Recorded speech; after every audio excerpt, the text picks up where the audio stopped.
Paqja dhe bekimet e Zotit qofshin me ju të nderuar vëllezër dhe motra. Sot do të flasim për një temë të rëndësishme të jetës tonë shpirtërore. A keni ndjekur ndonjëherë ngarkesë shpirtërore? A keni ndjekur ndonjëherë frikë për të ardhmen tuaj, për familjen, për riskun, për jetën e përgjithësi? Të gjitha këto feja i shëron duke u mbështetur në Zotin. Pra tevekuli është rruga më e sigurt që njeriu të ngjejnë prehje qetësi shpirtërore.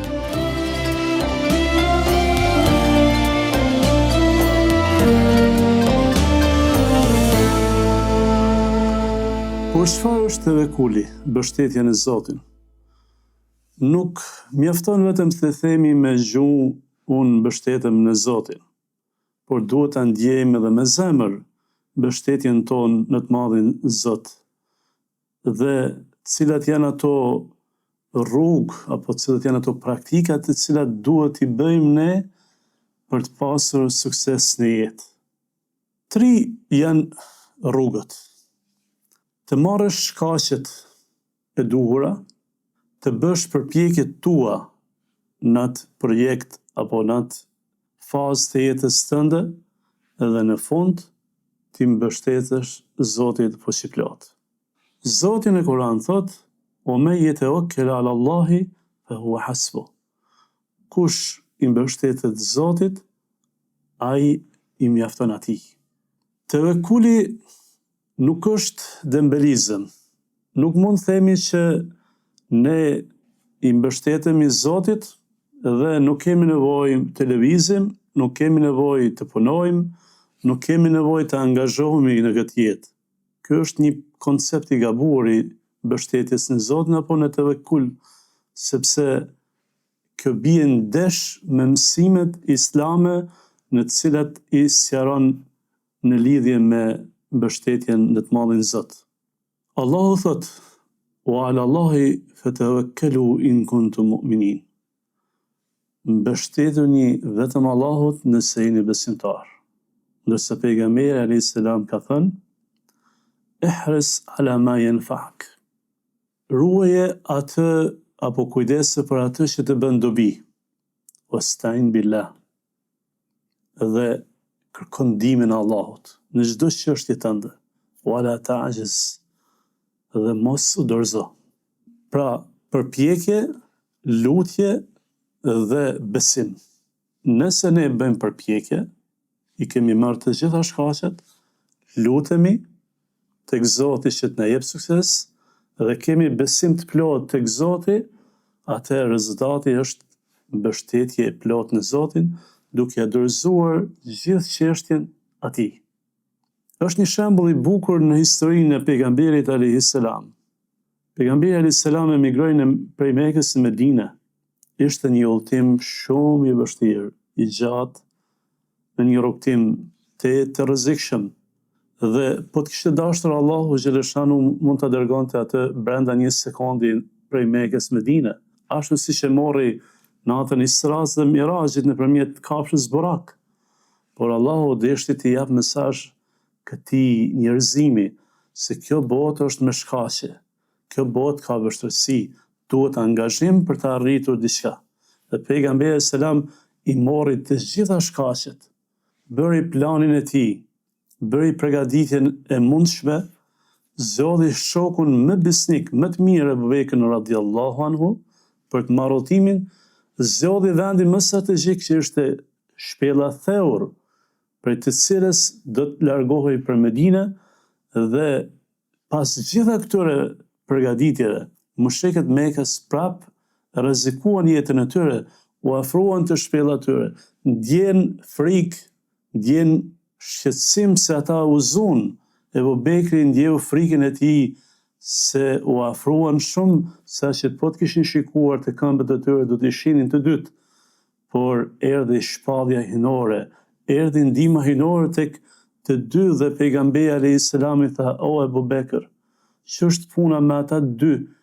I treti të cilët është Allahu, dhe zbriti ajeti kuranor: "La tahzan inna Allah ma'ana."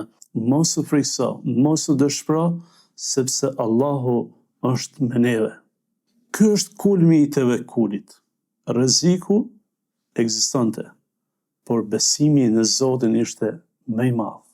Masat u morën, por zemra ishte edhe më afër dhe më mbështetur tek i Madhi Zot.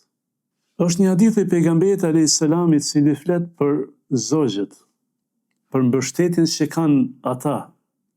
Dhe thot pejgamberi alayhis salam: "Law annakum tatawakkaluna ala Allahi haqqa tawakkuli."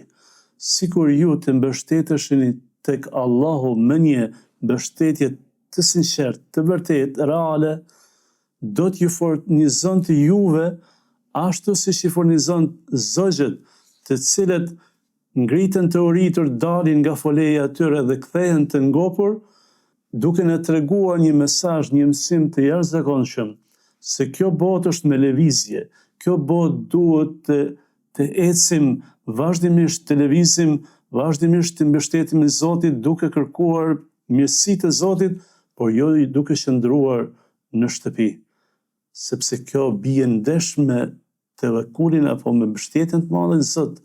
Tha besimtarit dhe njeriu t'i takon që të bëjë përpjekje të vazhdueshme, që të kërkojë vazhdimisht shkaqet në mënyrë që të arrijë atë që kërkon. Gjithashtu kemi një shembull praktik të ditëve të sodit.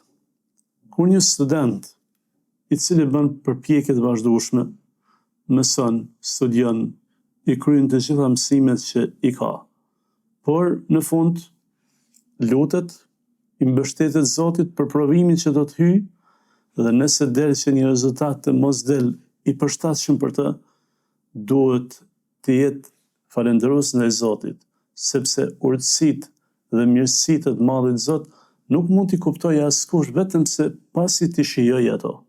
Dhe Allahu në Kur'an thot: "Asa an takrahu shay'an wa huwa khairun lakum, wa asa an tuhibbu shay'an wa huwa sharrun lakum."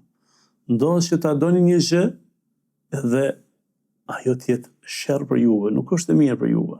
Por ndodh që juve duket sherr dhe nuk e doni, por është hajër dhe mirësi për juve. Këtë e din vetëm i Madhi Zot. Askush nuk mund ta kuptojë mirësinë që i Madhi Zot apo urtësinë që i Madhi Zot mund të na dhurojë neve në të ardhmen. Allahu në Kur'an thot: "Inna Allaha yuhibbul mutawakkilin." Allahu i do ata që mbështeten tek Zoti. Prandaj, nëse ke sot një breng, ke një vështirësi, ke një problem, e ndjen që të është bërë padrejtësitë e tjerë, e ndjen se të tjerët janë ngritur kundër teje, flasin keq kundër teje, të injorojnë, nuk duan as të shohin, dije që Allahu është me ty. Ai është duke ndjekur në çdo çast jetën tënde. Ai është kontrolluesi absolut i jetës tënde dhe askush nuk mund të bëjë dëm pa vullnetin e tij. Prandaj mbështetju Zotit dhe çdo gjë që ke, leja Zotit, sepse Zoti është ai i cili do t'i zgjidhë problemet tua nëse i mbështetesh Zotit me një mbështetje të sinqertë, për të cilën ai thot Zoti i do ata që i mbështeten tek ai.